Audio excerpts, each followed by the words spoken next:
السلام علیکم ورحمۃ اللہ وبرکاتہ۔ دوستو، آج کی اس ویڈیو میں ہم قرآن مجید کے بارے میں پارے کا اردو میں مکمل ترجمہ سنیں گے۔ شروع کرتی ہوں میں اللہ کے نام سے جو بڑا مہربان اور نہایت ہی رحم والا ہے۔ اور کوئی رزق کھانے والا جانور روئے زمین پر چلنے والا ایسا نہیں کہ اس کی روزی اللہ تعالیٰ کے ذمہ نہ ہو، اور وہ ہر ایک کی زیادہ رہنے کی جگہ کو اور چند روز رہنے کی جگہ کو جانتا ہے۔ سب چیزیں کتاب مبین یعنی لوح محفوظ میں بھی منضبط اور مندرج ہے۔ اور وہ اللہ ایسا ہے کہ سب آسمان اور زمین کو 6 دن کی مقدار میں پیدا کیا، اور اس وقت اس کا عرش پانی پر تھا تاکہ تم کو آزمائے کہ دیکھے تم میں اچھا عمل کرنے والا کون ہے۔ اور اگر آپ لوگوں سے کہتے ہیں کہ یقیناً تم لوگ مرنے کے بعد زندہ کیے جاؤ گے، تو ان میں جو لوگ کافر ہیں وہ قرآن کی نسبت کہتے ہیں کہ یہ تو نرا صاف جادو ہے، اور اگر تھوڑے دنوں تک ہم ان سے عذاب کو ملتوی رکھتے ہیں کہ اس میں حکمتیں ہیں، تو بطور انکار وہ استہزاء کے کہنے لگتے ہیں کہ اس عذاب کو کون چیز روک رہی ہے۔ یاد رکھو جس دن وقت موعود پر وہ عذاب ان پر آ پڑے گا تو پھر کسی کے ٹالے نہ ٹلے گا، اور جس عذاب کے ساتھ یہ استہزاء کر رہے تھے وہ ان کو آ گھیرے گا۔ اور اگر ہم انسان کو اپنی مہربانی کا مزہ چکھا کر اس سے چھین لیتے ہیں تو وہ نا امید اور ناشکر ہو جاتا ہے، اور اگر اس کو کسی تکلیف کے بعد جو کہ اس پر واقع ہوئی ہو کسی نعمت کا مزہ چکھا دے تو کہنے لگتا ہے کہ میرا سب دکھ درد رخصت ہوا، اب کبھی نہ ہوگا۔ پس وہ اترانے لگتا ہے، شیخی بگانے لگتا ہے۔ مگر جو لوگ مستقل مزاج ہیں اور نیک کام کرتے ہیں وہ ایسے نہیں ہوتے، ایسے لوگوں کے لیے بڑی مغفرت اور بڑا اجر ہے۔ سو شاید آپ تنگ ہو کر ان احکام میں سے جو کہ آپ کے پاس وحی کے ذریعے سے بھیجے جاتے ہیں بعض کو کہ وہ تبلیغ ہے چھوڑ دینا چاہتے ہیں، اور آپ کا دل اس بات سے تنگ ہوتا ہے کہ وہ کہتے ہیں کہ اگر یہ نبی ہے تو ان پر کوئی خزانہ کیوں نازل نہیں ہوا، یا ان کے ہمراہ کوئی فرشتہ جو ہم سے بھی بولتا چالتا کیوں نہیں آیا۔ آپ تو ان کفار کے اعتبار سے صرف ڈرانے والے ہیں، اور پورا اختیار رکھنے والا ہر شے پر تو اللہ ہی ہے۔ کیا اس کی نسبت یوں کہتے ہیں کہ نعوذ باللہ آپ نے اس کو اپنی طرف سے خود بنا لیا ہے؟ آپ جواب میں فرما دیجئے کہ اگر یہ میرا بنایا ہوا ہے تو اچھا تم بھی اس جیسی 10 صورتیں جو تمہاری بنائی ہوئی ہو لے آؤ، اور اپنے مدد کے لیے جن جن غیر اللہ کو بلا سکو بلا لو اگر تم سچے ہو۔ پھر یہ کفار اگر تم لوگوں کا کہنا کہ اس کی مثل بنا لاؤ نہ کر سکیں تو تم ان سے کہہ دو کہ اب تو یقین کر لو کہ یہ قرآن اللہ ہی کے علم اور قدرت سے اترا ہے، اور یہ بھی یقین کر لو کہ اللہ کے سوا کوئی اور معبود نہیں۔ تو پھر اب بھی مسلمان ہوتے ہو یا نہیں؟ جو شخص اپنے اعمال خیر سے محض حیات دنیوی کی منفعت اور اس کی رونق کا حاصل کرنا چاہتا ہے تو ہم ان لوگوں کے ان اعمال کی جزا ان کو اس دنیا ہی میں پورے طور سے بھگتا دیتے ہیں، اور ان کے لیے اس دنیا میں کچھ کمی نہیں ہوتی۔ یہ ایسے لوگ ہیں کہ ان کے لیے آخرت میں بجز دوزخ کے اور کچھ ثواب وغیرہ نہیں، اور انہوں نے اس دنیا میں جو کچھ کیا تھا وہ آخرت میں سب کا سب ناکارہ ثابت ہوگا، اور واقعی میں تو جو کچھ کر رہے ہیں وہ اب بھی بے اثر ہے۔ کیا منکر قرآن ایسے شخص کی برابری کر سکتا ہے جو قرآن پر قائم ہو جو کہ اس کے رب کی طرف سے آیا ہے، اور اس قرآن کے ساتھ ایک گواہ تو ایسی موجود ہے، اور ایک اس سے پہلے یعنی موسیٰ کی کتاب ہے جو احکام بتلانے کے اعتبار سے امام اور رحمت ہے۔ ایسے لوگ اس قرآن پر ایمان رکھتے ہیں، اور جو شخص دوسرے فرقوں میں سے اس قرآن کا انکار کرے گا تو دوزخ اس کے وعدے کی جگہ ہے۔ کافر کا یہی حال ہے۔ سو اے مخاطب، تم قرآن کی طرف سے شک میں مت پڑنا، بلا شک وہ شعبہ وہ سچی کتاب ہے تمہارے رب کے پاس سے آئی ہے، لیکن باوجود وہ ان دلائل کے غضب سے کہ بہت سے آدمی ایمان نہیں لاتے۔ اور ایسے شخص سے زیادہ کون ظالم ہے جو اللہ تعالیٰ پر جھوٹ باندھے۔ ایسے لوگ قیامت کے روز اپنے رب کے سامنے پیش کیے جائیں گے، اور اعمال کے گواہ فرشتے یوں کہیں گے کہ یہ وہ لوگ ہیں جنہوں نے اپنے رب کی نسبت جھوٹی باتیں لگائی تھیں۔ سب سن لو کہ ایسے ظالموں پر خدا کی زیادہ لعنت ہے جو کہ اپنے کفر و ظلم کے ساتھ دوسروں کو بھی خدا کی راہ یعنی دین سے روکتے تھے، اور اس راہ میں کجی اور شباہت نکالنے کی تلاش اور فکر میں رہا کرتے تھے تاکہ دوسروں کو گمراہ کرے، اور وہ آخرت کے بھی منکر تھے۔ یہ لوگ تمام زمین کے تختے پر بھی خدا تعالیٰ کو عاجز نہیں کر سکتے تھے، اور نہ ان کا خدا کے سوا کوئی مددگار ہوا کہ گرفتاری کے بعد چھڑا لیتا، ایسوں کو اوروں سے دگنی سزا ہوگی۔ یہ لوگ نہ سن سکتے تھے اور نہ رائے حق کو دیکھتے تھے۔ یہ وہ لوگ ہیں کہ جو اپنے آپ کو برباد کر بیٹھے اور جو معبود انہوں نے تراش کر رکھے تھے آج ان سے سب غائب اور گم ہو گئے، کوئی بھی تو کام نہ آیا۔ پس لازمی بات ہے کہ آخرت میں زیادہ خسارہ پانے والے یہی لوگ ہوں گے۔ بے شک جو لوگ ایمان لائے اور انہوں نے اچھے اچھے کام کیے اور دل سے اپنے رب کی طرف جھکے، ایسے لوگ اہل جنت ہیں اور وہ اس میں ہمیشہ رہا کریں گے۔ دونوں فریق مذکورین مومن و کافر کی حالت ایسی ہے جیسے ایک شخص ہو اندھا بھی اور بہرا بھی اور ایک شخص ہو کہ دیکھتا بھی ہو اور سنتا بھی ہو، جس کو سمجھنا بہت آسان ہے۔ کیا یہ دونوں شخص حالت میں برابر ہے؟ کیا تم اس تفاوت کو سمجھتے نہیں؟ اور ہم نے نوح علیہ السلام کو ان کی قوم کے پاس رسول بنا کر یہ پیغام دے کر بھیجا کہ تم اللہ کے سوا کسی اور کی عبادت مت کرنا، میں تم کو اور صورت عبادت غیر اللہ کے صاف صاف ڈراتا ہوں۔ میں تمہارے حق میں ایک بڑے تکلیف دینے والے دن کے عذاب کا اندیشہ کرتا ہوں۔ سو ان کی قوم میں جو کافر سردار تھے وہ جواب میں کہنے لگے کہ ہم تو تم کو اپنے ہی جیسا آدمی دیکھتے ہیں اور تمہارا اتباع انہی لوگوں نے کیا ہے جو ہم میں بالکل ذیل ہے، جن کی عقل اکثر خفیف ہوتی ہے، پھر وہ اتباع بھی محض سرسری رائے سے ہوا ہے، اور ہم تم لوگوں میں یعنی تم میں اور مسلمانوں میں کوئی بات اپنے سے زیادہ بھی نہیں پاتے بلکہ ہم تم کو بالکل جھوٹا سمجھتے ہیں۔ نوح علیہ السلام نے فرمایا کہ اے میری قوم، بھلا یہ تو بتلاؤ کہ اگر میں اپنے رب کی جانب سے دلیل پر قائم ہوں جس سے میری نبوت ثابت ہوتی ہے اور اس نے مجھ کو اپنے پاس سے رحمت یعنی نبوت عطا فرمائی ہو، پھر وہ نبوت یا اس کی حجت تم کو نہ سوچتی ہو تو میں کیا کروں؟ مجبور ہوں۔ کیا ہم اس دعویٰ یا دلیل کو تمہارے گلے موڑ دیں اور تم اسے نفرت کیے چلے جاؤ؟ اور اتنی بات اور زائد فرمائی کہ اے میری قوم، میں تم سے اس تبلیغ پر کچھ مال نہیں مانگتا، میرا معاوضہ تو صرف اللہ کے ذمہ ہے اور میں تو ایمان والوں کو نکالتا نہیں، کیونکہ یہ لوگ اپنے رب کے پاس عزت و مقبولیت کے ساتھ جانے والے ہیں، لیکن واقعی میں تم لوگوں کو دیکھتا ہوں کہ وہ خواہ مخواہ کی جہالت کر رہے ہو اور بے ڈھنگی باتیں کر رہے ہو۔ اور اے میری قوم، بالفرض اگر میں ان کو نکال بھی دوں تو یہ بتلاؤ مجھ کو خدا کی گرفت سے کون بچا لے گا؟ کیا تم اتنی بات بھی نہیں سمجھتے؟ اور میں تم سے یہ نہیں کہتا کہ میرے پاس اللہ کے تمام خزانے ہیں، اور نہ میں یہ کہتا ہوں کہ میں تمام غیب کی باتیں جانتا ہوں، اور نہ یہ کہتا ہوں کہ میں فرشتہ ہوں۔ اور جو لوگ تمہاری نگاہوں میں حقیر ہو، میں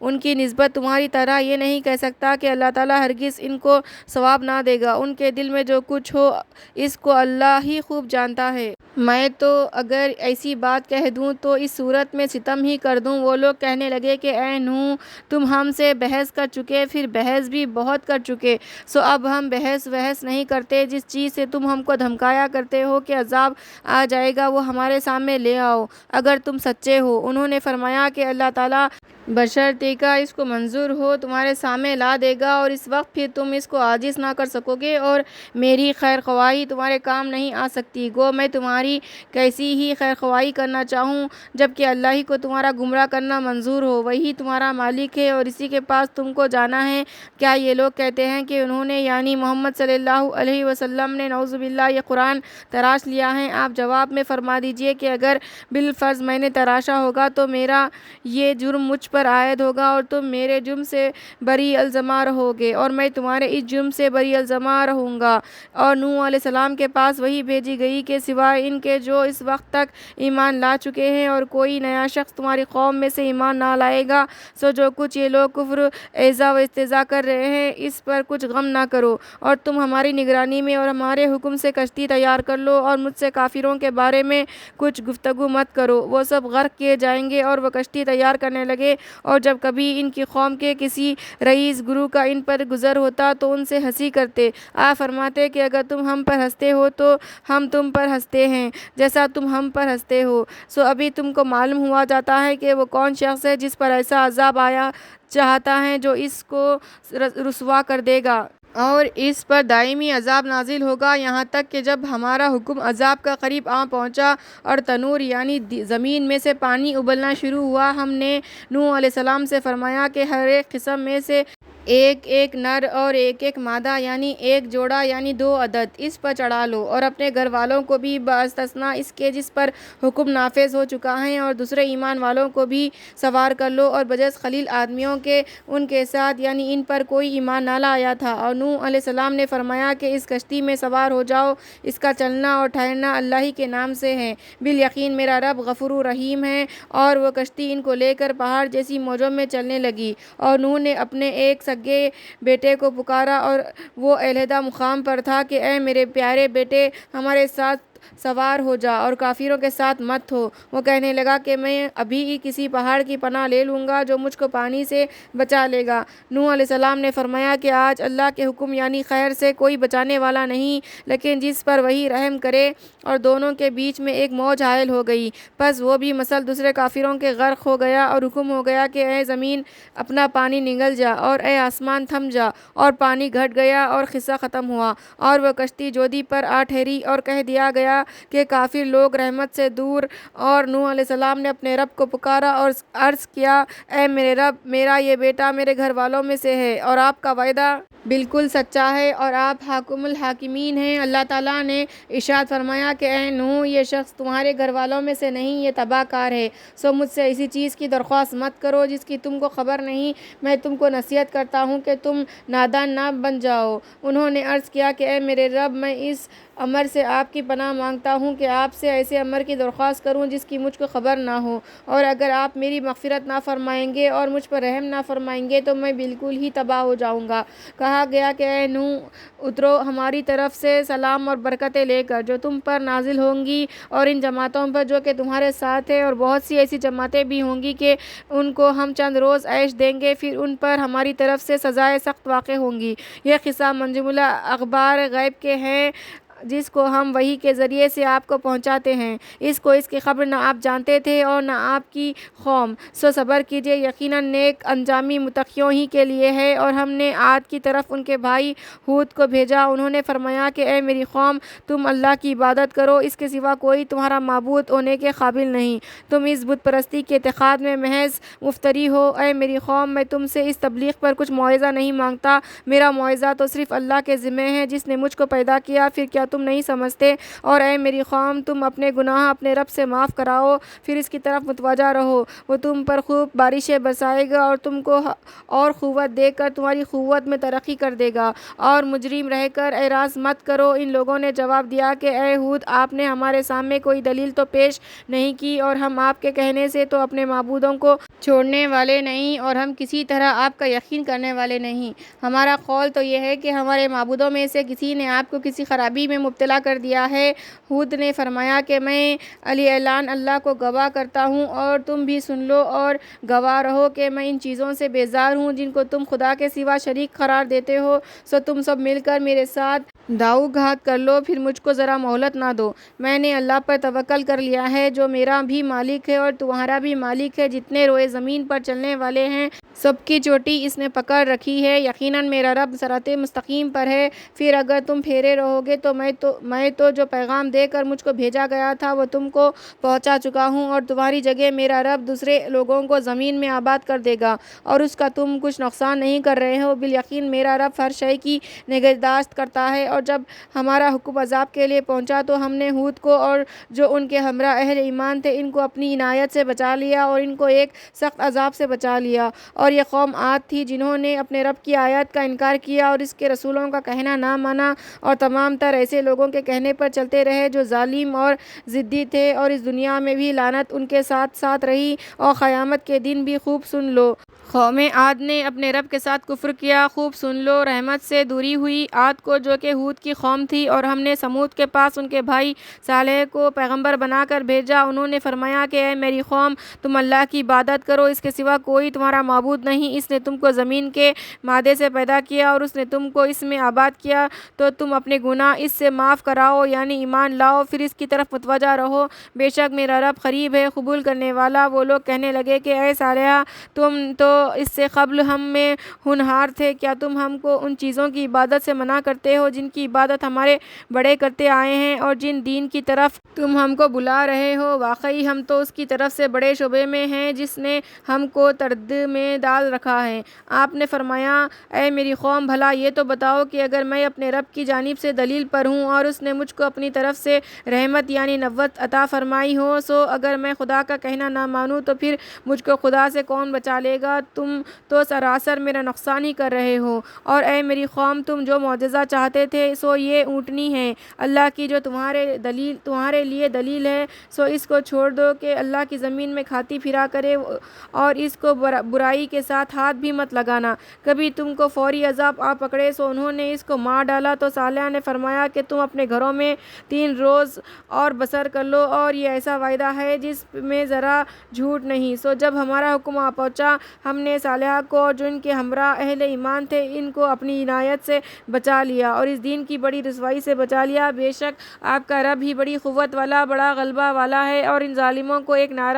نعرے نے آ دبایا جس سے وہ اپنے گھروں میں اوندے پڑے رہ گئے جیسے ان گھروں میں کبھی بسے ہی نہیں تھے۔ خوب سن لو سمود نے اپنے رب کے ساتھ کفر کیا، خوب سن لو رحمت سے سمود کو دوری ہوئی۔ اور ہمارے بھیجے ہوئے فرشتے ابراہیم علیہ السلام کے پاس بشارت لے کر آئے اور انہوں نے سلام کیا، انہوں نے یعنی ابراہیم نے بھی سلام کیا، پھر دیر نہیں لگائی کہ ایک تلا ہوا بچڑا لائے۔ سو جب انہوں نے یعنی ابراہیم نے دیکھا کہ ان کے ہاتھ اس کھانے تک نہیں بڑھتے تو ان سے مدہوش ہوئے اور ان سے دل میں خوف زدہ ہوئے۔ وہ فرشتے کہنے لگے ڈرو مت، ہم قوم لوط کی طرف بھیجے گئے ہیں اور ان کی یعنی ابراہیم کی بیوی کھڑی تھی، بس ہنسی، سو ہم نے بشارت دی ان کو اسحاق کی اور اسحاق سے پیچھے یعقوب کی۔ کہنے لگے کہ ہائے خاک پڑے، اب میں بچہ جنوں گی بڑھیا ہو کر اور یہ میرے میاں ہیں بالکل بوڑھے۔ واقعی یہ بھی عجیب بات ہے۔ فرشتوں نے کہا کیا تم خدا کے کاموں میں تعجب کرتی ہو اور خصوصاً اس خاندان کے لوگوں تم پر تو اللہ کی خاص رحمت اور اس کی برکتیں ہیں، بے شک وہ تعریف کے لائق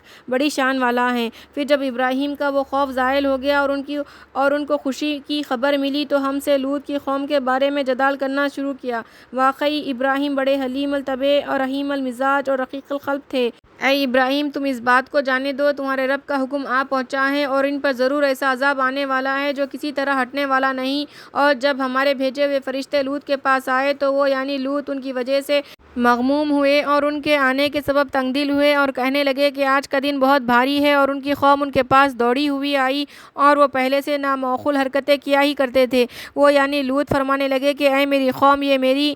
بہو بیٹیاں جو تمہارے گھروں میں موجود ہے وہ تمہارے لیے اچھی خاصی ہے، سو اللہ سے ڈرو اور میرے مہمانوں میں مجھ کو فضیحت مت کرو۔ کیا تم میں کوئی بھی معقول آدمی اور بھلا مانس نہیں؟ وہ لوگ کہنے لگے کہ آپ کو تو معلوم ہے کہ ہم کو آپ کی بہو بیٹیوں کی ضرورت نہیں اور آپ کو تو معلوم ہے جو ہمارا مطلب ہے۔ وہ یعنی لوط فرمانے لگے کیا خوب ہوتا اگر میرا تم پر کچھ زور چلتا یا میں کسی مضبوط پائے کی پناہ پکڑتا۔ وہ فرشتے کہنے لگے کہ اے لوط ہم تو آپ کے رب کے بھیجے ہوئے فرشتے ہیں، آپ تک ہرگز ان کی رسائی نہ ہوگی، سو آپ رات کے کسی حصے میں اپنے گھر والوں کو لے کر چلیے اور تم میں سے کوئی پیچھا پھر کر بھی نہ دیکھیے، ہاں مگر آپ کی بیوی نہ جائے گی، اس پر بھی وہی آفت آنے والی ہے جو اور لوگوں پر آئے گی۔ ان کے وعدے کا وقت صبح کا وقت ہے، کیا صبح کا وقت قریب نہیں؟ سو جب ہمارا حکم آ پہنچا تو ہم نے اس زمین کو الٹ کر اس کا اوپر کا تختہ تو نیچے کر دیا اور نیچے کا اوپر، اور اس سرزمین پر کھنگر کے پتھر جھاوے برسانا شروع کیے جو لگاتار گر رہے تھے،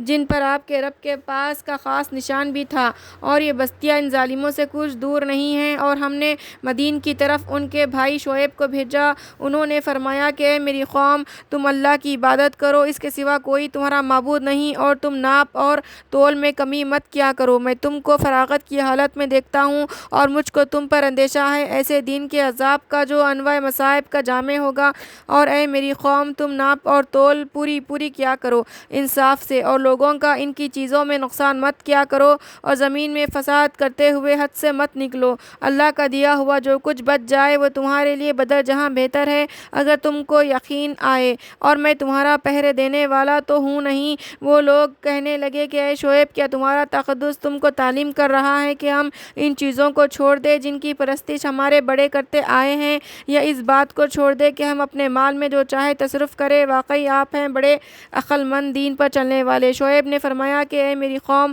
بھلا یہ تو بتلاؤ کہ اگر میں اپنے رب کی جانب سے دلیل پر ہوں اور اس نے مجھ کو اپنی طرف سے ایک عمدہ دولت یعنی نبوت دی ہو تو پھر کیسے تبلیغ نہ کروں؟ اور میں یہ نہیں چاہتا کہ تمہارے برخلاف ان کاموں کو کروں جن سے تم کو منع کرتا ہوں۔ میں تو اصلاح چاہتا ہوں جہاں تک میرے امکان ہیں، اور مجھ کو جو کچھ توفیق ہو جاتی ہے صرف اللہ ہی کی مدد سے ہیں۔ اس پر میں بھروسہ رکھتا ہوں اور اسی کی طرف رجوع کرتا ہوں۔ اور اے میری قوم، میری ضد تمہارے لیے اس کا باعث نہ ہو جائے کہ تم پر بھی اسی طرح کی مصیبتیں آ پڑی جیسی قوم نوح یا قوم ہود یا قوم صالح پر پڑی تھی، اور قوم لوط تو ابھی تم سے بہت دور زمانے میں نہیں ہوئی، اور تم اپنے رب سے اپنے گناہ صاف کراؤ پھر اس کی طرف متوجہ ہو۔ بلا شک میرا رب بڑا مہربان اور بڑی محبت والا ہے۔ وہ لوگ کہنے لگے کہ اے شعیب، بہت سی باتیں تمہاری کہی ہوئی ہماری سمجھ میں نہیں آتی، اور ہم تم کو اپنے میں کمزور دیکھ رہے ہیں، اور اگر تمہارے خاندان کا پاس نہ ہوتا تو ہم تم کو سنسار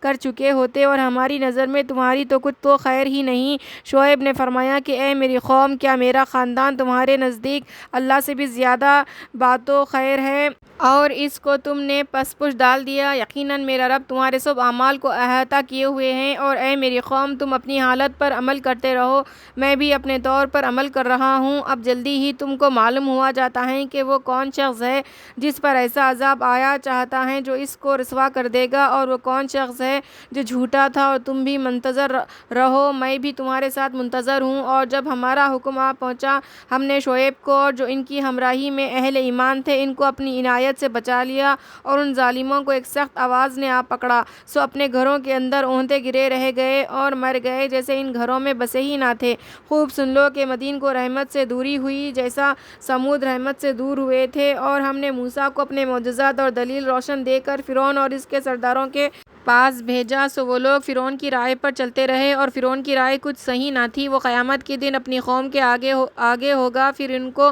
دوزخ میں جا اتارے گا، اور وہ بہت ہی بری جگہ ہے اترنے کی جس میں یہ لوگ اتارے جائیں گے، اور اس دنیا میں بھی لعنت ان کے ساتھ ساتھ رہی، اور قیامت کے دن بھی برا انعام ہے جو ان کو دیا گیا۔ یہ غارت شدہ بستیوں کے بعض حالات تھے جن کو ہم آپ سے بیان کرتے ہیں، سو بعض بستیاں تو ان میں اب بھی قائم ہیں اور بعض کا بالکل خاتمہ ہو گیا، اور ہم نے ان پر ظلم نہیں کیا لیکن انہوں نے خود ہی اپنے اوپر ظلم کیا۔ سو ان کے وہ معبود جن کو وہ خدا کو چھوڑ کر پوجتے تھے ان کو کچھ فائدہ نہ پہنچا سکے جب آپ کے رب کا حکم آ پہنچا، اور الٹا ان کو نقصان پہنچایا۔ اور آپ کے رب کی داروگیر ایسی ہی ہے جب وہ کسی بستی پر داروگیر کرتا ہے جبکہ وہ ظلم کیا کرتے ہو، بلا شبہ اس کی داروگیر بڑی الم رسا اور سخت ہے۔ ان واقعات میں اس شخص کے لیے بڑی عبرت ہے جو آخرت کے عذاب سے ڈرتا ہو۔ وہ ایسا دن ہوگا کہ اس میں تمام آدمی جمع کیے جائیں گے اور وہ سب کی حاضری کا دن ہے، اور ہم اس کو صرف تھوڑی مدت کے لیے ملتوی کیے ہوئے ہیں۔ جس وقت وہ دن آئے گا کوئی شخص بدون اس کے یعنی خدا کی اجازت کے بات تک نہ کر سکے گا،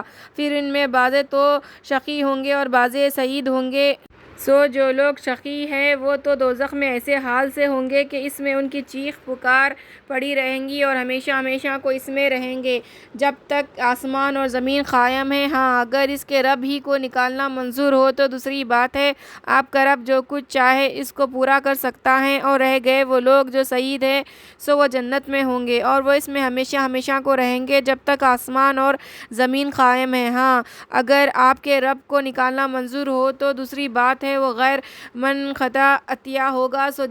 سو جس چیز کی یہ پرستش کرتے ہیں اس کے بارے میں ذرا شبہ نہ کرنا، یہ لوگ بھی اسی طرح عبادت کر رہے ہیں جس طرح ان کے قبل ان کے باپ دادا عبادت کرے تھے، اور ہم یقیناً ان کا عذاب کا ان کو بروز قیامت پورا بے کم وکاست پہنچا دیں گے۔ اور ہم نے موسیٰ کو کتاب دی تھی، سو اس میں اختلاف کیا گیا، اور اگر ایک بات نہ ہوتی جو آپ کے رب کی طرف سے ٹھہر چکی ہے تو ان کا فیصلہ ہو چکا ہوتا، اور یہ لوگ اس کی طرف سے ایسے شک حق میں ہے جس نے ان کو تردید میں ڈال رکھا ہے، اور بالیقین سب کے سب ایسے ہی ہے کہ آپ کا رب ان کو ان کے اعمال کا پورا حصہ دے گا۔ وہ بالیقین ان کے سب اعمال کی پوری خبر رکھتا ہے۔ تو آپ جس طرح کے آپ کو حکم ہوا ہے مستقیم رہیے، اور وہ لوگ بھی جو کفر سے توبہ کر کے آپ کی ہمراہی میں ہیں، اور وہ دائرے سے ذرا مت نکلو، یقیناً وہ تم سب کے اعمال کو خوب دیکھتا ہے۔ اور ان ظالموں کی طرف مت جھکو، کبھی تم کو دوزخ کی آگ لگ جائے اور خدا کے سوا کوئی تمہارا رفاقت کرنے والا نہ ہو، پھر حمایت تو تمہاری ذرا بھی نہ ہو۔ اور آپ نماز کی پابندی رکھیے، دن کے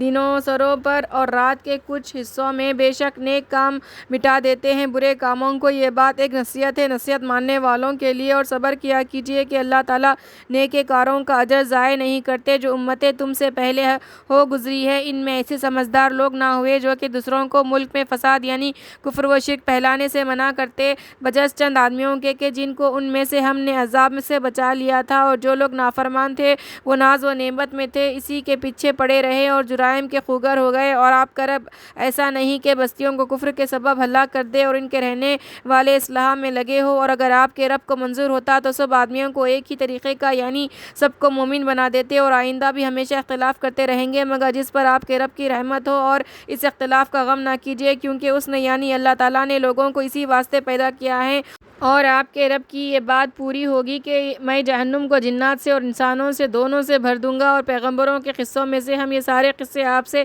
بیان کرتے ہیں جن کے ذریعے سے ہم آپ کے دل کو تقویت دیتے ہیں، اور ان قصوں میں آپ کے پاس ایسا مضمون پہنچا ہے جو خود بھی راست ہے اور مسلمانوں کے لیے نصیحت ہے اور یاد دہانی ہے۔ اور جو لوگ ایمان نہیں لاتے ان سے کہہ دیجئے کہ تم اپنی حالت پر عمل کرتے رہو، ہم بھی عمل کر رہے ہیں، اور تم منتظر رہو، ہم بھی منتظر ہیں۔ اور آسمانوں اور زمین میں جتنی غیب کی باتیں ہیں ان کا علم خدا ہی کو ہے، اور سب امور اسی کی طرف رجوع ہوں گے۔ تو آپ اسی کی عبادت کیجیے اور اسی پر بھروسہ کیجیے، اور آپ کا رب ان باتوں سے بے خبر نہیں جو کچھ تم لوگ کر رہے ہو۔ سورہ یوسف مکے میں نازل ہوئی اور اس میں 111 آیتیں اور 12 رکوع ہیں۔ شروع کرتی ہوں میں اللہ کے نام سے جو بڑا مہربان اور نہایت ہی رحم والا ہے۔ الف لام را الف، یہ آیتیں ہیں ایک کتاب واضح کی، ہم نے اس کو اتارا ہے قرآن عربی زبان کا تاکہ تم سمجھو۔ ہم نے جو یہ قرآن آپ کے پاس بھیجا ہے اس کے ذریعے سے ہم آپ سے ایک بڑا عمدہ قصہ بیان کرتے ہیں، اور اس کے قبل آپ محض بے خبر تھے۔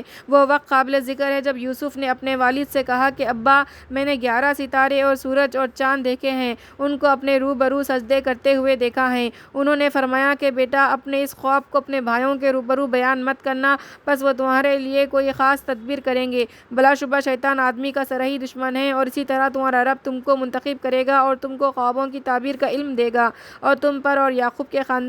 خاندان پر اپنا انعام کامل کرے گا، جیسا اس کے قبل تمہارے دادا یعنی ابراہیم علیہ السلام اور اسحاق علیہ السلام پر اپنا انعام کامل کر چکا ہے۔ واقعی تمہارا رب بڑا علم و حکمت والا ہے۔ یوسف کے اور ان کے بھائیوں کے قصے میں خدا کی قدرت اور حضرت صلی اللہ علیہ وسلم کی نبوت کے دلائل موجود ہیں۔ ان لوگوں کے لیے جو پوچھتے ہیں وہ وقت قابل ذکر ہے جبکہ ان کے بھائیوں نے گفتگو کی کہ یوسف اور ان کا بھائی ہمارے باپ کو ہم سے زیادہ پیارے ہیں، حالانکہ ہم ایک جماعت کی جماعت ہے۔ واقعی ہمارے باپ کھلی غلطی میں ہیں، یا تو یوسف کو قتل کر ڈالو یا ان کو کسی سرزمین میں ڈال آؤ، تو تمہارے باپ کا رخ خالص تمہاری طرف ہو جائے گا اور تمہارے سب کام بن جائیں گے۔ انہی میں سے ایک کہنے والے نے کہا کہ یوسف کو قتل مت کرو اور ان کو کسی اندھیرے کنویں میں ڈال دو تاکہ ان کو کوئی راہ چلتا نکال لے جائے اگر تم کو کرنا ہے۔ سب نے کہا کہ ابا، اس کی وجہ ہے کہ یوسف کے بارے میں آپ ہمارا اعتبار نہیں کرتے، حالانکہ ہم ان کے خیر خواہ ہیں۔ آپ ان کو کل کے روز ہمارے ساتھ بھیجیے کہ ذرا وہ کھائے اور کھیلے اور ہم ان کی پوری حفاظت رکھیں گے۔ یعقوب نے فرمایا کہ مجھ کو یہ بات غم میں ڈالتی ہے کہ اس کو تم لے جاؤ،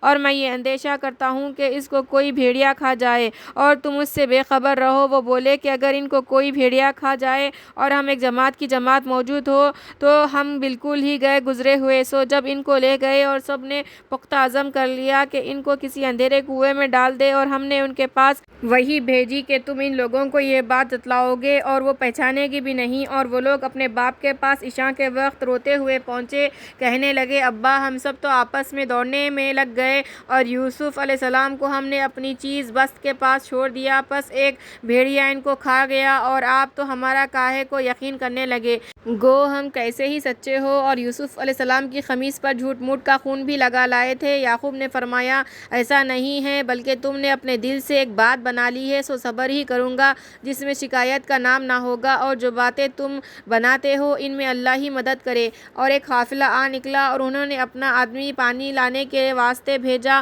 اس نے اپنا ڈول ڈالا، کہنے لگا کہ ارے بھائی، بڑی خوشی کی بات ہے، یہ تو اچھا لڑکا نکل آیا، اور ان کو مال و تجارت قرار دے کر چھپا لیا، اور اللہ کو ان سب کی کارگزاریاں معلوم تھی، اور ان کو بہت ہی کم قیمت کو بیچ ڈالا، یعنی گنتی کے چند درہم کے عوض، اور وہ لوگ کچھ ان کے قدردان تو تھے ہی نہیں۔ اور جس شخص نے مصر میں ان کو خریدا تھا، اس نے اپنی بیوی سے کہا کہ اس کو خاطر سے رکھنا، کیا عجب ہے کہ ہمارا کام آئے، یا ہم اس کو بیٹا بنا لیں۔ اور ہم نے اسی طرح یوسف کو اس سرزمین میں خوب قوت دی، اور تاکہ ہم ان کو خوابوں کی تعبیر دینا بتلا دیں، اور اللہ تعالیٰ اپنے کام پر غالب ہے، لیکن اکثر آدمی نہیں جانتے۔ اور جب وہ اپنی جوانی کو پہنچے، ہم نے ان کو حکمت اور علم عطا فرمایا، اور ہم نیک لوگوں کو اسی طرح بدلہ دیا کرتے ہیں۔ اور جس عورت کے گھر میں یوسف علیہ السلام رہتے تھے، وہ ان سے اپنا مطلب حاصل کرنے کو ان کو پھسلانے لگی، اور سارے دروازے بند کر دیے، اور کہنے لگی کہ آ جاؤ، تم ہی سے کہتی ہوں۔ یوسف علیہ السلام نے کہا یہ تو بھاری گناہ ہے، اللہ بچائے، دوسرے وہ میرا مربع ہے کہ مجھ کو کیسی اچھی طرح رکھا، ایسے حق فراموشوں کو فلاح نہیں ہوا کرتی۔ اور اس عورت کے دل میں تو ان کا خیال جم ہی رہا تھا، اور ان کو بھی اس عورت کا کچھ خیال ہو چلا تھا، اگر اپنے رب کی دلیل کو انہوں نے نہ دیکھا ہوتا تو زیادہ خیال ہو جاتا، عجب نہ تھا۔ اسی طرح ہم نے ان کو علم دیا تاکہ ہم ان سے صغیرہ اور کبیرہ گناہ کو دور رکھیں، کیونکہ وہ ہمارے برگزیدہ بندوں میں سے تھے۔ اور دونوں آگے پیچھے دروازے کی طرف کو دوڑے، اور اس عورت نے ان کا کرتا پیچھے سے پھاڑ ڈالا، اور دونوں نے اس عورت کے شوہر کو دروازے کے پاس پایا۔ عورت بولی کہ جو شخص تیری بیوی کے ساتھ بدکاری کا ارادہ کرے، اس کی سزا بجز اس کے اور کیا ہے کہ وہ جیل خانہ بھیجا جائے یا اور کوئی دردناک سزا ہو۔ یوسف علیہ السلام نے کہا کہ یہی مجھ سے اپنا مطلب نکالنے کو پھسلاتی تھی، اور اس عورت کے خاندان میں سے ایک گواہ نے شہادت دی کہ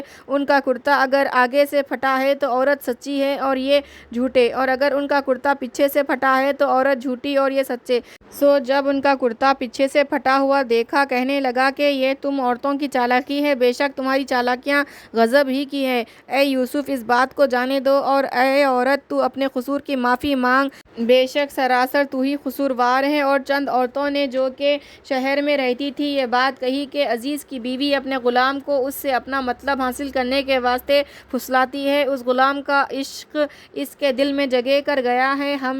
ہم تو اس کو سرئی غلطی میں دیکھتے ہیں۔ سو جب اس عورت نے ان عورتوں کی یہ بدگوئی سنی تو کسی کے ہاتھ ان کو بلا بھیجا کہ تمہاری دعوت ہے، اور ان کے واسطے مسند تکیہ لگایا، اور ہر ایک کو ان میں سے ایک ایک چاقو دے دیا۔ یہ محض بہانہ تھا، اصل غرض یہ تھی کہ ہوس باختہ ہو کر ہاتھ زخمی کر لے۔ اور یوسف سے کہا کہ ذرا ان کے سامنے تو آ جاؤ۔ وہ یہ سمجھ کر کہ کوئی صحیح غرض ہوگی باہر آ گئے۔ سو عورتوں نے جو ان کو دیکھا تو ان کے جمال سے حیران رہ گئے، اور ان پر ایسی بدحواسی طاری ہوئی کہ اپنے ہاتھ کاٹ لیے، اور کہنے لگے کہ حاش للہ، یہ شخص آدمی ہرگز نہیں، یہ تو کوئی بزرگ فرشتہ ہے۔ بولی وہ شخص یہی ہے جس کے بارے میں تم مجھ کو برا بھلا کہتی تھی کہ اپنے غلام کو چاہتی ہے، اور واقعی میں نے اس سے اپنا مطلب حاصل کرنے کی خواہش کی تھی، مگر یہ پاک صاف رہا، اور اگر آئندہ بھی میرا کہنا نہیں کرے گا تو بے شک جیل خانہ بھیجا جائے گا اور بے عزت بھی ہوگا۔ یوسف علیہ السلام نے دعا کی کہ اے میرے رب، جس کام کی طرف یہ عورتیں مجھ کو بلا رہی ہیں،